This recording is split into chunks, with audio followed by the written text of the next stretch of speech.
Dans ce chapitre, nous allons découvrir la notion de fonction. On devra donc utiliser cette notion de fonction, déterminer l'image d'un nombre par une fonction et déterminer un antécédent d'un nombre par une fonction. Donc nous allons voir ce que c'est qu'une fonction. En fait, c'est une notion que vous connaissez déjà, puisque dès l'instant où on va exprimer quelque chose qui dépend d'un nombre, on va dire que c'est fonction de ce nombre-là. Un exemple que vous connaissez bien, par exemple, si vous voulez calculer l'aire d'un carré, vous allez devoir connaître la longueur du côté de ce carré. Donc l'aire du carré est fonction de la dimension de son côté. Donc voilà, une fonction va faire correspondre deux nombres en appliquant une suite d'opérations. Cette suite d'opérations doit rester la même pour tous les nombres. On va avoir le nombre de départ, comme je vous expliquais par exemple le côté d'un carré, une fonction qui est une opération particulière, c'est-à-dire que dans le cas de l'aire d'un carré, on va multiplier le côté par son côté, et on obtiendra le nombre qui correspond, c'est-à-dire la valeur de l'aire du carré. Donc il va y avoir une notation particulière. Donc la fonction f associe au nombre x un nombre noté f de x. Donc on va l'écrire de la façon suivante, on va faire f, deux points, le nombre de départ, x, une flèche avec un tiret vertical sur sa gauche, ça veut dire à qui on va faire correspondre l'image f de x. Donc le nombre f avec x entre parenthèses se dit f de x. Il y a donc deux façons de déterminer une fonction, soit une expression algébrique, soit via une égalité qui exprimera le calcul. La fonction f qui à un nombre fait correspondre son double, eh bien c'est la fonction f de point qui à x associe 2 fois x, le double de x. Et si on l'écrit sous forme d'égalité, on écrira f de x égale 2x.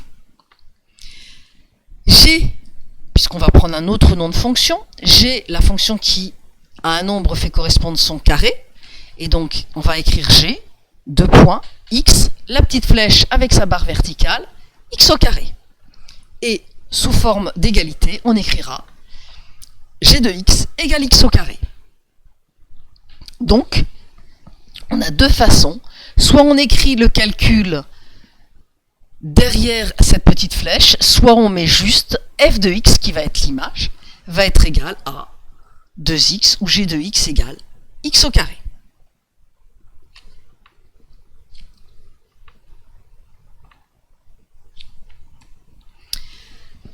Puisque on a une fonction avec un nombre et le nombre qui lui correspond. On a donc deux nombres, donc on va pouvoir faire une représentation graphique de la fonction.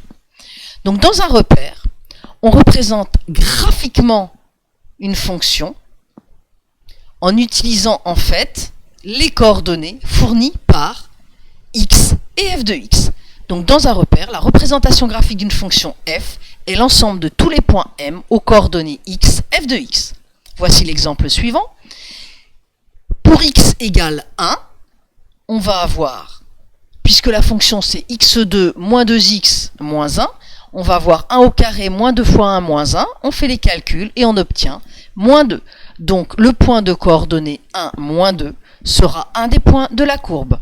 On va faire la même chose pour x égale moins 1 au carré, moins 2 fois moins 1, ça va nous donner 1 plus 2 moins 1, ça va nous donner f de moins 1 égale 2. Donc, pour le point de coordonnées moins 1, on aura pour ordonnée 2. Abscisse moins 1, ordonnée 2. Ensuite, si on essaie avec x égale 3, on fait les mêmes calculs et on obtient l'image de 3 et 2. Donc, le point de coordonnées 3, 2 fera partie de la courbe. Donc, au niveau du vocabulaire, vous avez dû m'entendre parler d'image. Donc, on considère la fonction f. Le nombre f de x est donc l'image du nombre x par la fonction f. Le nombre arrivé, c'est l'image du nombre de départ. Par exemple, Si on reprend l'exemple des précédents, où on a fait notre fonction f de x qui était égale à x2 moins 2x moins 1,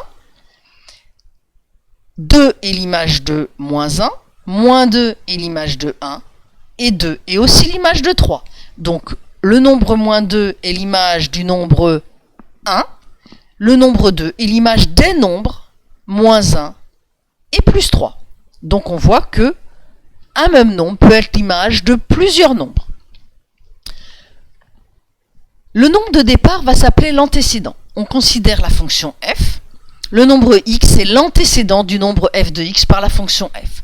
Antécédent parce qu'il venait avant. C'est de lui qu'arrive l'image. Donc on reprend notre exemple comme tout à l'heure. Donc 1 est l'antécédent du nombre moins 2.